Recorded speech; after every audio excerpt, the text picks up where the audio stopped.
So have you tried working with Anim curves and found that they just didn't work the way you thought they would? Or did you have trouble getting the desired outcome using Anim curves in your animations? Well, I certainly ran into those problems, and I decided to take a really hard look at Anim curves and try to sort out all those details. So let's take a look. How's it going, everybody? As I mentioned, when I first looked at Anim curves, I got mixed results. I plugged in numbers that I thought made sense, and they just didn't work the way I thought they should work. So I took a deep look at Anim curves, and I decided to really work through each one of the settings and try to gain a full understanding of how they work. And that's what I'm going to cover in today's video. I'm covering a lot of content today. If you want to skip ahead to a certain point, there are links in the video description to chapter markers, so you can jump ahead to whatever part of the content you are most interested in. So what are Anim curves? Well, Anim curves are a tool available to us in Fusion that allow us to animate our compositions without the use of keyframes. You can use keyframes with Anim curves, but one of the main benefits is you don't have to do that. You do get some other benefits as well if you don't use the keyframes.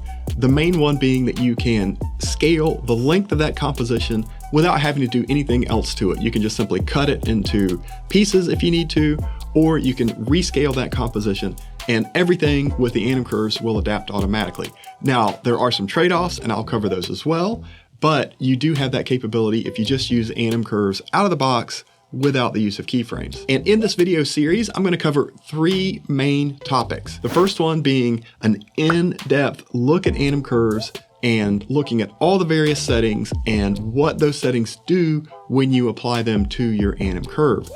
The second video I'm going to cover is how you can do intro and outro animations with your Anim curves, because there is a setting that says mirror, and the automatic assumption is if we set up our animation and check the mirror checkbox, everything should work in reverse as an outro animation.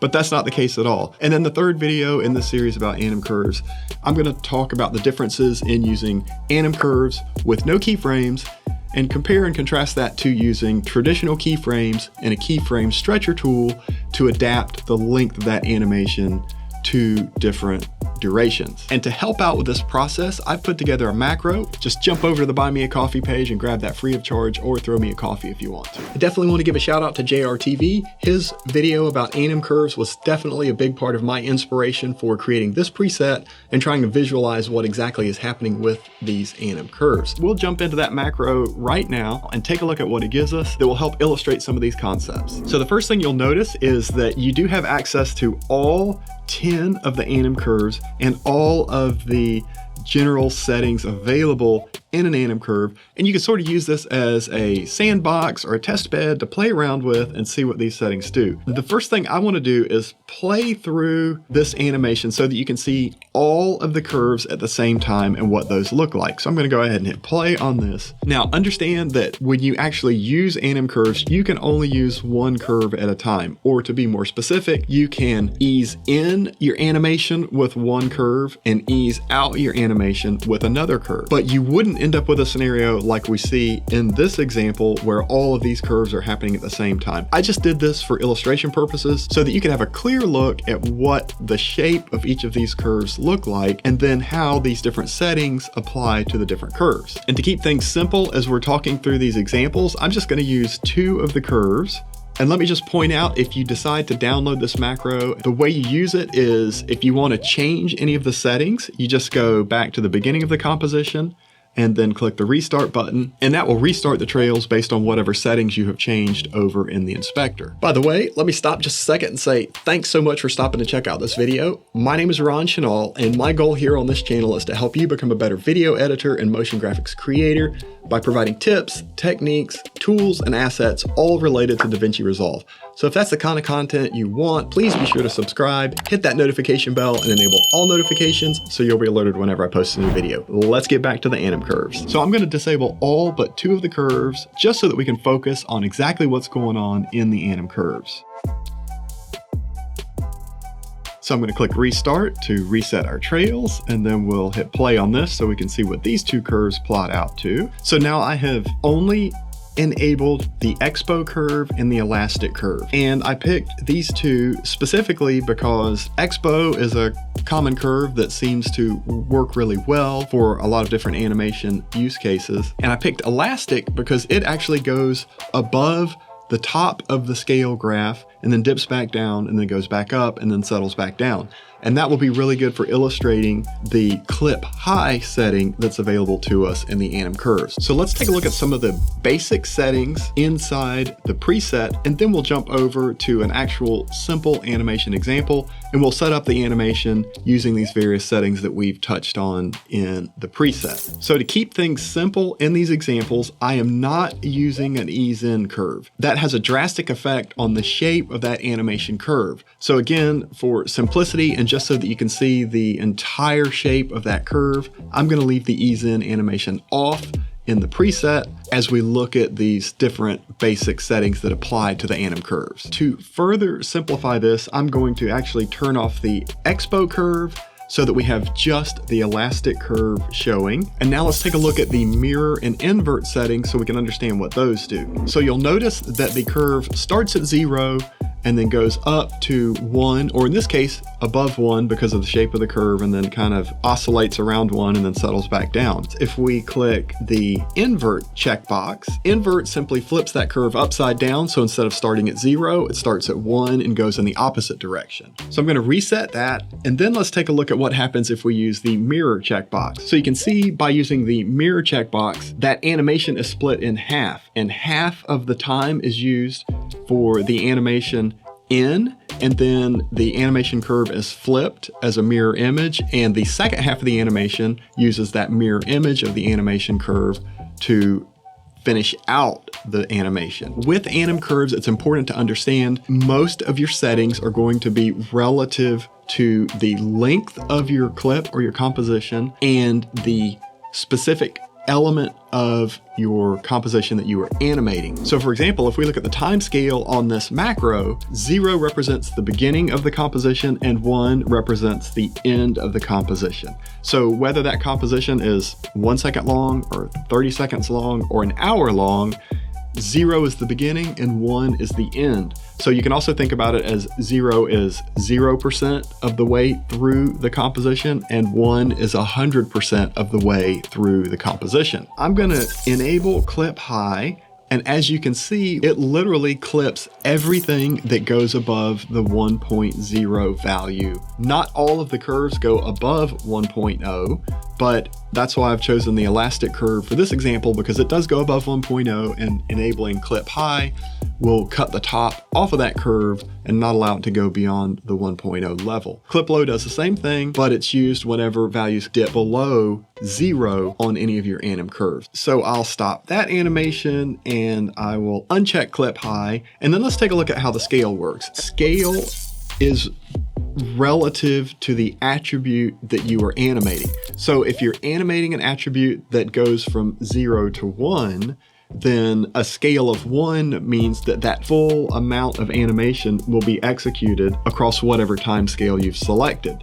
So if we're animating from left to right and our value available is 0 to 1 and we have a scale of 1, that means that whatever we're animating would go from fully left to fully right based on a scale of 1. So if we only wanted that to go halfway across the screen, for example, and we set the scale to 0.5, then whatever attribute we're animating is only going to get through half of the scale available to it. So let's restart the trails and see what that does. And as you can see, the shape of the curve stays exactly the same, and the duration of the animation is exactly the same, but now we're only getting half as much movement, or half of the scale of movement, compared to when the scale is 1.0. And then I'm going to reset our scale to 1.0. And then let's talk briefly about offset. The offset value directly relates to the scale that you have specified. So let's just put in, for example, a value of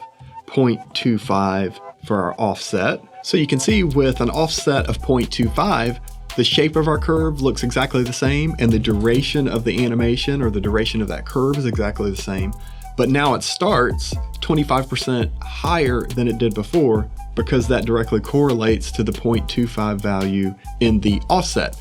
So if that value was set to negative 0.25, that animation curve would start 0.25 below 0. And if that offset was set to 0.5, then that animation scale would start halfway up rather than starting at 0. So again, using the example of moving something from left to right, if we had our scale set to 1 and we have our offset set to 0.25, instead of starting from the far left-hand side of the frame and going all the way to the far right-hand side of the frame, that animation would start 25% of the way across the frame and then go all the way to the end of the frame. So I'm going to stop this, reset the offset back to 0, and we'll leave the scale at 1. And let's talk about timing. In timing, you have settings that are very similar to the scale. You have a time scale and you have a time offset. The time scale is relative to the length of your composition or the length of the clip that you're working with. So a time scale of 1.0 means the animation will execute across the entire duration of that clip,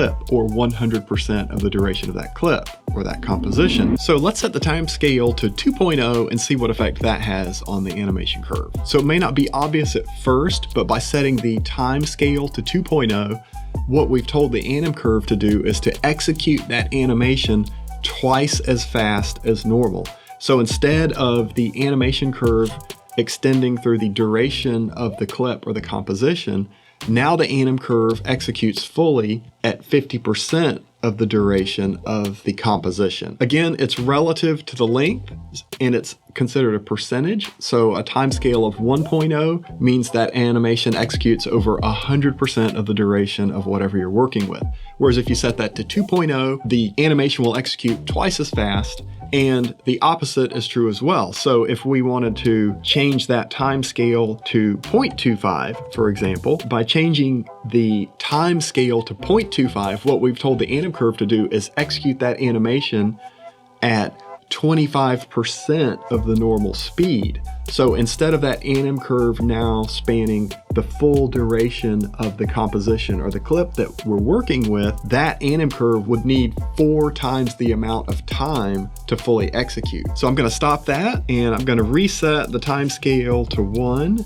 And then let's look at time offset. It behaves very similar to the way the scale offset behaves. Let's set the time offset to 0.5. So we can see with a time offset of 0.5, the shape of this curve stays the same, but it doesn't begin the animation until 50% of the way through the clip. So now in the preset, there are a lot of other settings you can play around with. And of course you could look at every one of the curves and play with these settings in different combinations. I'm not going to do any more with the preset today. You're free to download that and experiment with it on your own so that you can work through these examples and see what effect these different settings have based on different combinations that you apply. But I'm going to switch over now to a basic animation and see how they play out in a more traditional scenario that you might run across in your animations. As you can see, we're just animating a square from the left-hand side to the center of the screen. And I have 2 versions of this composition. The first one is what we're seeing animated now, and the second one is what we will work on to illustrate these examples. And if I switch over to that second composition, you can see that we have no animation present because there are no anim curves, no keyframes, or anything being used at this point. So let's take a look at how we might just recreate that simple animation of the square going from the left to the right. So what I'll start with is adding a transform node to the flow. Quick tip about anim curves. I want to animate the X position in this case and move that square from the left to the right. One thing you'll notice if we go to try to animate that center attribute is that we can go to modify with, but we do not have anim curves as an option in this list. And the reason why is because an anim curve modifier only produces one output, and a center position uses an X and a Y coordinate, which requires 2 inputs. So therefore, you can't directly apply an anim curve to, for example, a center position or a pivot or something like that. But we can apply an XYPath modifier to the center, and then once we go to the XYPath modifier, we can animate the X or the Y position independently using an anim curve. So now that we've activated the XYPath modifier, I'm going to disable the keyframes that are created by default, and then I'm going to right click on the X position and I'll modify that with an anim curve. Something that we did not cover in looking at the macro is the curve source. And you'll see there are 3 options available here. You have transition, duration, and custom. Transition is what would be selected by default if you used a transition in the edit page and that transition was animated using an anim curve. For all of our examples today, we're going to use the duration source, which means the anim curve will be applied to the entire duration of the clip or the composition that we're working on. And then that third option is a custom source. And by using a custom source, you have to tell the anim curve exactly where the animation takes place with keyframes, and it doesn't dynamically adapt itself to the length of your composition. We're not going to cover the custom source in these examples, but if that's something you want to see covered in more detail in a different video, drop in a comment and let me know, and I'll be sure to cover that in the future. So I'll select duration as the source, and for curve, we have 3 options, and we have thus far only looked at the easing option. There's a linear option, which really isn't a curve, it just is a straight line. One other thing that might be beneficial for you as you work with anim curves is to actually take a look at the spline and see what these changes do to the shape of that curve as you're making these adjustments. So for example, if I click on anim curves here, you can see that we just have a diagonal line that represents that curve. So it's just a straight line if the curve is set to linear. But all the examples that we've looked at so far have been based on a curve of easing. And you can see that if we change that curve to easing, now instead of being an infinite curve that starts infinitely before the animation and extends infinitely beyond the animation, we now have a boundary. And now that curve can be affected by the in and out curve shape. And again, in the macro that we were playing around with before, I did not set an ease in curve. I left that to none, but I was using an ease out curve. And for example, we were using elastic in a lot of those examples. So if I switch to elastic in this case, you can see that that curve shape matches exactly what we were seeing in the macro. It's just being applied to the XPath in this case in our example. So I'm going to change this to an Expo curve, and I'm going to leave all the other settings the same to start with in our anim curve inspector. So with a scale of 1 and a time scale of 1, we can see that our XPath goes from far left or a position of 0 to far right or a position of 1 across the entire duration of our composition. So let's say we only want that square to go halfway across the screen. We can do that by adjusting the scale. So if we set our scale to 0.5, that means that the X position in this case will start on the far left and go halfway across the screen, because that scale again is a ratio that would represent 0 at 0%, 1 being 100%, and 0.5 being 50%. So if we play through that, we can see that our animation now only goes halfway across the screen, but you'll notice, and it's a little bit hard to tell because it's an exponential curve and the amount of movement really gets small towards the end of the animation. Even though we're only going halfway across the screen, it is taking the full duration of the clip for the square to move from the left to halfway across the screen. And one way that we can illustrate that is if we go to the XYPath modifier and we take a look at this X position that is now being controlled by the anim curve, you can see that as we get closer to the end of that animation, it still has not reached the 0.5 position yet.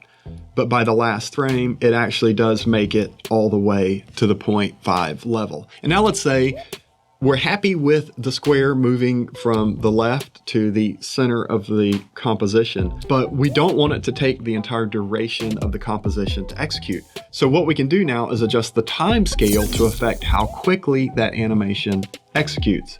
So the time scale by default is set to 1.0. And again, that means that it will take 100% of the duration of the composition to execute that animation. So let's say we want that to execute in 1 second. Well, this is a 24 frame per second composition and it's 3 seconds long. If we want our animation to execute in 1 second instead of 3 seconds, we want it to execute 3 times as fast. So if we set our time scale to 3.0, we see now that our square moves from the 0 position to the 0.5 position just as it did before, but now it happens within 1 second instead of the full duration of the clip.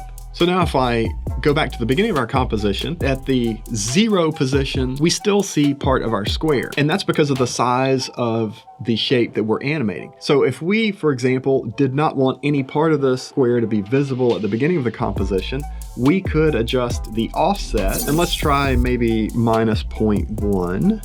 and see what that gives us. Okay, so that removes it from view, but what you'll see is that everything in that scale has been offset by negative 0.1. So yes, we moved it to the left at the beginning of the animation, but what'll happen now is our ending point will also be offset by negative 0.1. So if I play through that, you can see that our square no longer makes it to the middle of the screen because we have changed that offset to minus 0.1 or negative 10% is the other way to think of that. So if we still wanted it to start off screen, and that required a scale offset of negative 0.1, but we wanted it to end at exactly the middle of the screen like it was before, we can just make an adjustment to our scale. And instead of 0.5, set our scale to 0.6, which takes into account the scale offset value of negative 0.1, and ends up with a position of 0.5 once all that gets added together.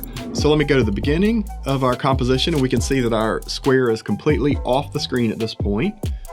And then if we go to the end of our composition, we can see that the square is exactly back at the middle of the screen. So that gives you a little illustration of how the scale and the offset can work together to accomplish your animation. Time scale and time offset interact in a similar way. Let's say we didn't want the animation to start until a half a second into the length of our composition. So again, this is a 24 frame per second composition and it's 72 frames long, and we want the composition to start at 12 frames in. So we can just do simple math to figure out how to set that time offset to accomplish that. And that math would be 12 divided by 72, which gives us 0.167. So if we set our time offset to 0.167, we can see that we now have a half a second delay before the animation even starts. And then the animation still executes within 1 second. And the position still goes to halfway across the screen. So this gives you a basic example of how you can combine scale, scale offset, time scale, and time offset to really dial in the animation and get it to exactly where you want it to be. So let's jump back up to curve shape real quick and take a look at what happens if we use the mirror or invert checkboxes. So we'll start by hitting mirror, and we can see what happens now is our animation executes fully, but it also then executes in reverse. So the way the mirror checkbox works is it takes whatever animation you have configured executing across the time scale you've specified. It divides that in half and does the beginning of the animation over half of that time duration, and then it reverses the animation over the second half of that time duration. It was starting a half a second into our composition and executing over a full second. So we had a 1.5 second animation to move the square from the left to the center of the screen. By checking mirror, what the anim curve has done, it is now moving the square from the left to the center over 0.75 seconds, and then moving the square from the center of the screen back off the screen on the left side in the other 0.75 seconds. So instead of our entire animation going from left to right over 1.5 seconds and staying there, it now comes in and goes back out off the screen, all within a time span of 1.5 seconds. That's one of the tricky parts about mirroring, because if we wanted to animate something into our composition and then animate it back out of our composition, but have full control over that timing, we can't do that with the mirror checkbox. There's another way to do that, so be sure to catch that second video if you're interested in how to better control intro and outro animations using anim curves. So now let's take a look at what the invert checkbox does. If I hit invert and play through that, it literally inverts whatever animation we have specified. So instead of our animation going from left to right, our animation is now going from right to left. We can also do an illustration of the clip high setting to really see that work. We can change our curve to elastic, for example. We can see that we get that elastic sort of a bounce movement based on the shape of that curve. And you can see the extent of that animation. It comes well beyond the midpoint out into this vicinity. Whereas if we check clip high, we still get the oscillation of that elastic curve. It goes as far as the middle of the screen and then bounces back to the left a little bit and then settles back down, but it doesn't go beyond that 0.5 level because clip high cuts off everything that extends above the scale that you have specified in that anim curve. So I think that's all I can pack into this video. I hope this has helped you gain a better understanding of how to apply anim curves to your projects. They're extremely powerful, they have lots of benefits, and there are some trade-offs that you have to get used to, but it's a very powerful tool that can come in really handy as you work on different projects.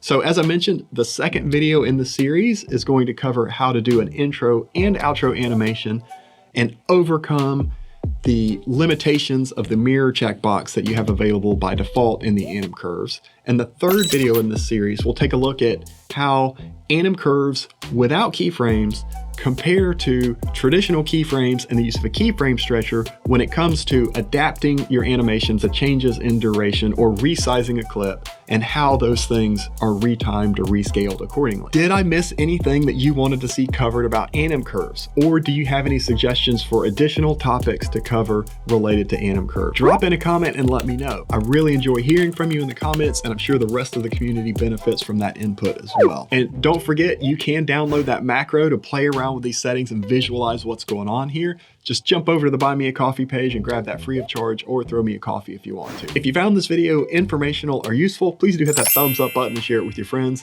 That really helps the channel out a lot, and it shows YouTube that you appreciate the content.